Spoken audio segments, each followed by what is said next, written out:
अभिवादन। आज हम कुछ महत्वपूर्ण समसामयिक विषयों की गहराई में उतर रहे हैं। खास तौर पर यूपीएससी, सीजीपीएससी और एमपीपीएससी जैसी जो प्रतियोगी परीक्षाएं हैं उनके नज़रिए से। हमारे सामने इन परीक्षाओं के पैटर्न पर आधारित कुछ एमसीक्यूज मतलब बहुविकल्पीय प्रश्न हैं और उनकी व्याख्याएं भी हैं। हमारा मकसद सीधा सा है, इन स्रोतों से वो खास जानकारी और समझ निकालना जो कम समय में तैयारी को आप जानते हैं पुख्ता कर सके। आज की चर्चा में हमें सरकारी योजनाओं से लेकर बड़े कानूनी बदलाव, अंतर्राष्ट्रीय रिश्तों को प्रभावित करने वाली परियोजनाएं, राजनीतिक गलियारों में गूंजते शब्द, हाँ, कई तरह के विषय हैं और राज्यों की अपनी पहल, ऐसे कई अलग अलग रंग देखने को मिलेंगे। तो चलिए बिना देर किए इन जानकारी के मोतियों को एक धागे में पिरोना शुरू करते हैं। पहला मुद्दा उठाते हैं प्रधानमंत्री कौशल विकास योजना यानी पीएमकेवीवाई से जुड़ा। सवाल में दो कथन दिए गए हैं। पहला, यह योजना 2015 में कौशल विकास और उद्यमिता मंत्रालय के तहत शुरू हुई थी। दूसरा कथन है कि इसका उद्देश्य कौशल प्रशिक्षण केंद्रों में गड़बड़ियां ढूंढना और उन्हें ब्लैकलिस्ट करना है। पूछा गया है कि कौन सा कथन सही है। विकल्प है ए केवल एक, बी केवल दो, सी एक और दो दोनों, डी ना तो एक और ना ही दो। स्रोत के हिसाब से सही जवाब है ए, केवल पहला कथन सही है। तो ये योजना 2015 में आई, ये तो साफ है, लेकिन दूसरे कथन में क्या पेच है, ऐसा क्यों है? बिल्कुल सही पकड़ा आपने। पहला कथन यानी 2015 में कौशल विकास और उद्यमिता मंत्रालय द्वारा शुरुआत, ये तो एक बुनियादी तथ्य है और अक्सर परीक्षाओं में ये सीधा पूछ लिया जाता है। हाँ, ये डेट्स और मंत्रालय जरूरी होते हैं। जी, अब दूसरे कथन पर आते हैं। ये क्यों गलत है, इसे समझना ज्यादा जरूरी है। देखिए, किसी भी सरकारी योजना का एक प्राथमिक उद्देश्य होता है ना? हाँ, बिल्कुल। पीएमकेवीवाई का मुख्य लक्ष्य है देश के युवाओं को ऐसी स्किल ट्रेनिंग देना जो आज के उद्योग जगत की जरूरतों से मेल खाती हो, जिससे उन्हें या तो रोजगार मिल सके या वो अपना काम शुरू कर सकें। मतलब फोकस युवाओं को हुनरमंद बनाने पर है, स्किल्स देने पर। एकदम। अब बात आती है अनियमितताओं की। जाहिर है, जब इतने बड़े पैमाने पर कोई योजना चलती है तो उसकी निगरानी भी जरूरी है। अगर कोई प्रशिक्षण केंद्र मान लीजिए सही से काम नहीं कर रहा या उसमें कुछ धांधली हो रही है, हाँ, गड़बड़ियां हो रही हैं, तो उस पर कार्यवाही होगी, जैसे कि उसे ब्लैकलिस्ट करना। स्रोत में जो 1778 ट्रेनिंग पार्टनर्स को ब्लैकलिस्ट करने का जिक्र है, हाँ, मैंने पढ़ा वो इसी निगरानी और कार्यवाही का नतीजा है।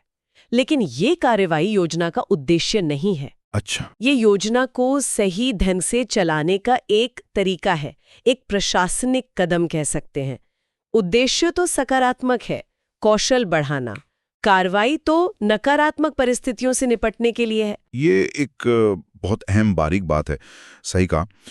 अक्सर हम नतीजों को ही उद्देश्य समझ बैठते हैं, तो परीक्षार्थियों के लिए ये समझना जरूरी है कि योजना का मूल मकसद क्या है और ये प्रशासनिक कार्रवाइयाँ क्या हैं। और आज के समय में जहां टेक्नोलॉजी इतनी तेजी से बदल रही है, वहां युवाओं के लिए लगातार नए कौशल सीखना कितना जरूरी हो गया है, ये हम सब जानते हैं। ये योजना उसी जरूरत को पूरा करने की एक कोशिश है। चलिए, कौशल विकास से आगे बढ़ते हुए अब बात करते हैं एक ऐसे कानून की जिसने हाल ही में काफी सुर्खियां बटोरी, नारी शक्ति वंदन अधिनियम 2023। सवाल सीधा है, भारतीय संसद द्वारा पारित यह अधिनियम किससे संबंधित है? विकल्प दिए गए हैं।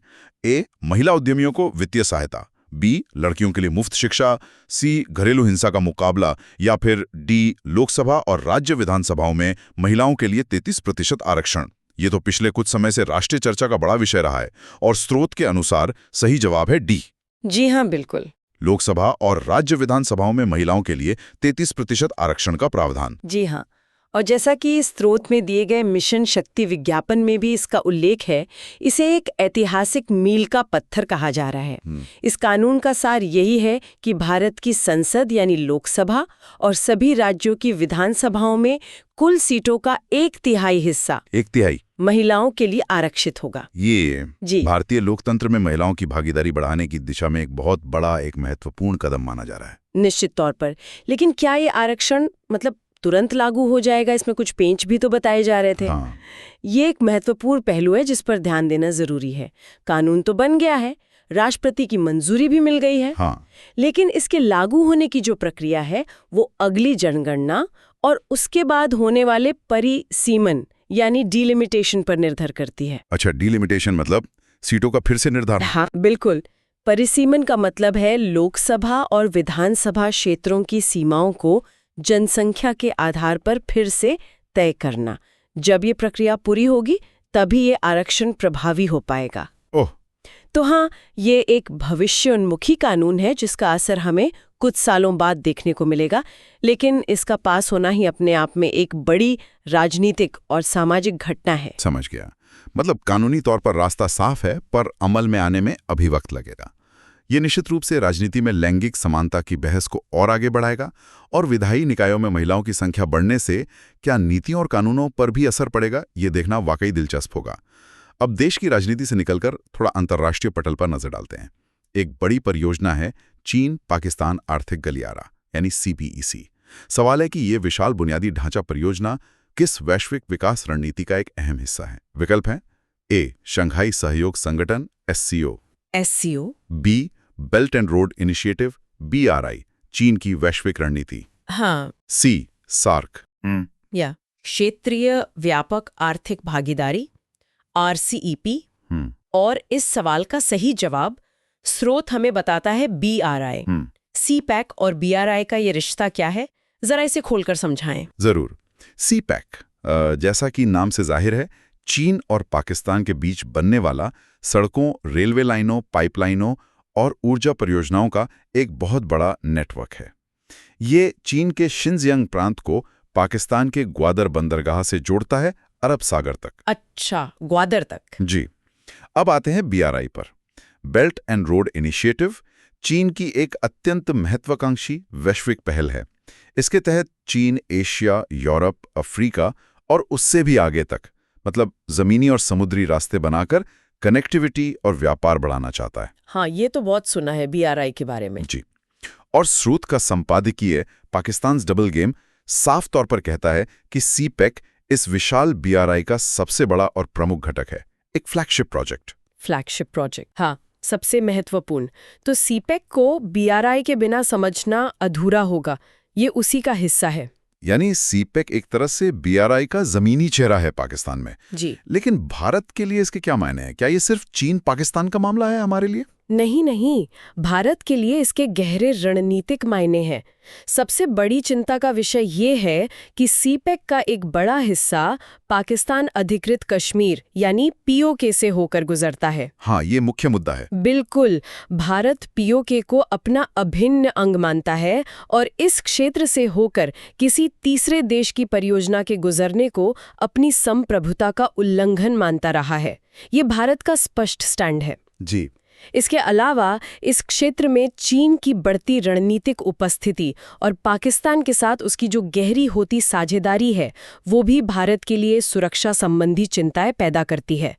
इसलिए UPSC जैसी परीक्षाओं के लिए CPEC को न सिर्फ BRI के संदर्भ में, बल्कि भारत की सुरक्षा और विदेश नीति के दृष्टिकोण से भी समझना बेहद जरूरी है।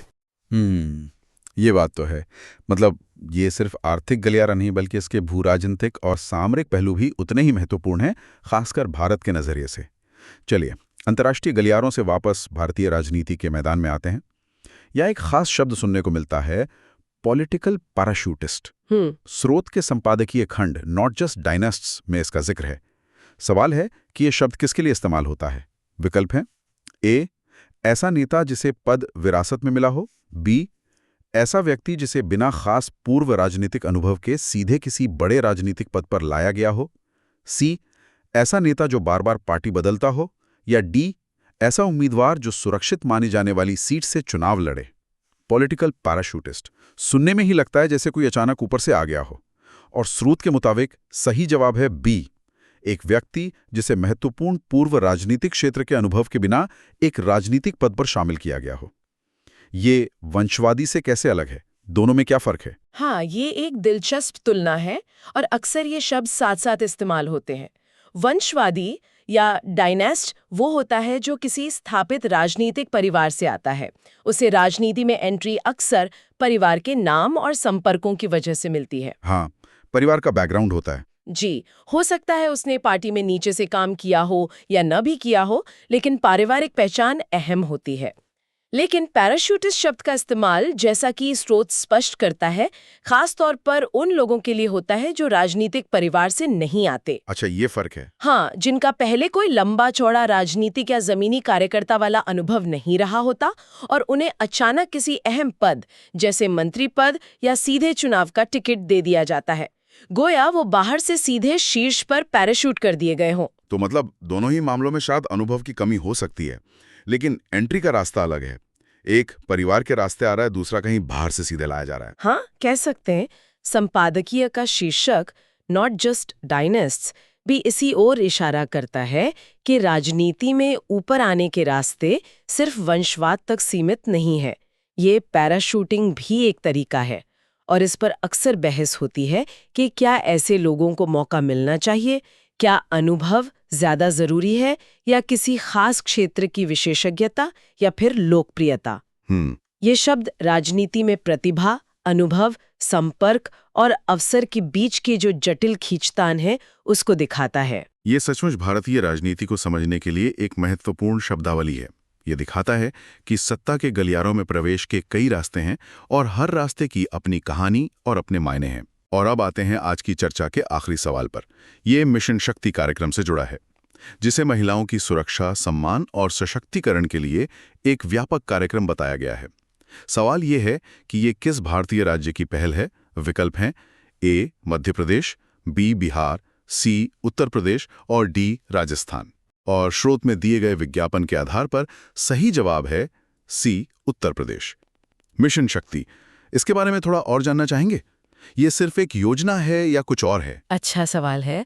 स्रोत से पता चलता है कि मिशन शक्ति कोई एक अकेली योजना नहीं, बल्कि एक अम्ब्रेला प्रोग्राम है, एक व्यापक अभियान है जिसे उत्तर प्रदेश सरकार ने चलाया है। Umbrella programme? जी, इसका दायरा बहुत बड़ा है। इसमें महिलाओं की सुरक्षा के लिए उठाए गए कदम शामिल हैं, जैसे हर थाने में महिला हेल्प डेस्क बनाना। हाँ, ये सुना है। भीड़-भाड़ वाली जगहों पे निगरानी के लिए एंटी रोमियो स्क्वाड बनाना। साथ ही इसमें महिलाओं के सम्मान पर भी जोर है और सबसे महत्वपूर्ण, उन्हें आत्मनिर्भर बनाने यानी सशक्त करने के प्रयास भी शामिल हैं।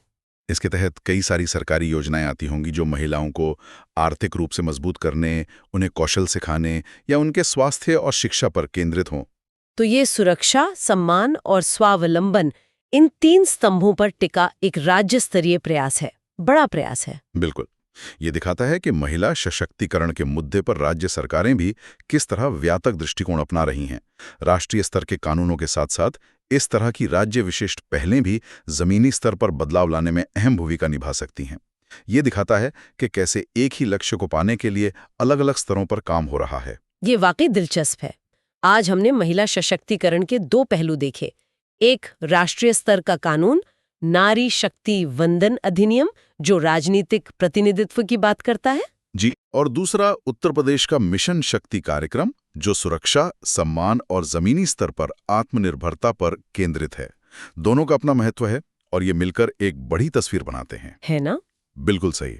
तो आज हमने यूपीएससी, सीजीपीएससी और एमपीपीएससी जैसी परीक्षाओं के लिए बेहद जरूरी कई मुद्दों को टटोला। हमने पीएमकेवीवाई जैसी सरकारी योजनाओं की बारीकियों को समझा। हाँ, उद्देश्य और कार्रवाई का फर्क। नारी शक्ति वंदन अधिनियम जैसे ऐतिहासिक कानूनों के महत्व को जाना। जी, और उसके लागू होने की प्रक्रिया। सीपैक और बीआरआई जैसी अंतर्राष्ट्रीय परियोजनाओं के रणनीतिक पहलुओं पर गौर किया, खासकर भारत के संदर्भ में। पॉलिटिकल पैराशूटिस्ट जैसी राजनीतिक शब्दावली के मायने समझे, वंशवाद से अलग। और मिशन शक्ति जैसी राज्य स्तरीय पहलों के व्यापक दायरे को देखा। उम्मीद है कि इस बातचीत से इन विषयों की एक स्पष्ट और गहरी समझ बनाने में मदद मिली होगी। निश्चित रूप से प्रतियोगी परीक्षाओं के लिए सिर्फ तथ्यों को जानना काफी नहीं होता है। उनके पीछे का संदर्भ क्या है, उनका उद्देश्य क्या है, उनका महत्व क्या है और उनके संभावित प्रभाव क्या हो सकते हैं, इन सब पहलुओं पर सोचना जरूरी है। आज की चर्चा ने इन्हीं आयामों को छूने की कोशिश की है। ये एक विश्लेषणात्मक सोच विकसित करने में मदद करता है, जो इन परीक्षाओं में सफलता के लिए आप कह सकते हैं अनिवार्य है। बिल्कुल। और जाते जाते एक सवाल सोचने के लिए छोड़ जाते हैं। हमने आज जिन योजनाओं और कानूनों की बात की, जैसे पीएमकेवाई या मिशन शक्ति या फिर नारी शक्ति वंदन अधिनियम, कागज पर तो ये बहुत प्रभावशाली लगते हैं, हाँ, इरादे नेक लगते हैं। लेकिन जमीनी हकीकत में इनका असर कितना और कैसा होगा? इन्हें लागू करने में किस तरह की सामाजिक, प्रशासनिक या आर्थिक बाधाएं आ सकती हैं? और क्या ये अपने घोषित लक्ष्यों को पूरी तरह हासिल कर पाएंगी? ये महत्वपूर्ण सवाल है। इसी तरह सीपेक जैसी परियोजनाएं लंबे समय में इस क्षेत्र की भू राजनीति को कैसे बदल सकती हैं? इसके दूरगामी परिणाम क्या होंगे? इन सवालों पर विचार करते रहना हमें इन मुद्दों की और गहरी समझ देगा। इस जानकारीपूर्ण विश्लेषण के लिए बहुत बहुत धन्यवाद। धन्यवाद। सीखते रहने का यह सफर जारी रखिए। अगली बार फिर मिलेंगे कुछ और नए विषयों के साथ। नमस्कार। नमस्कार।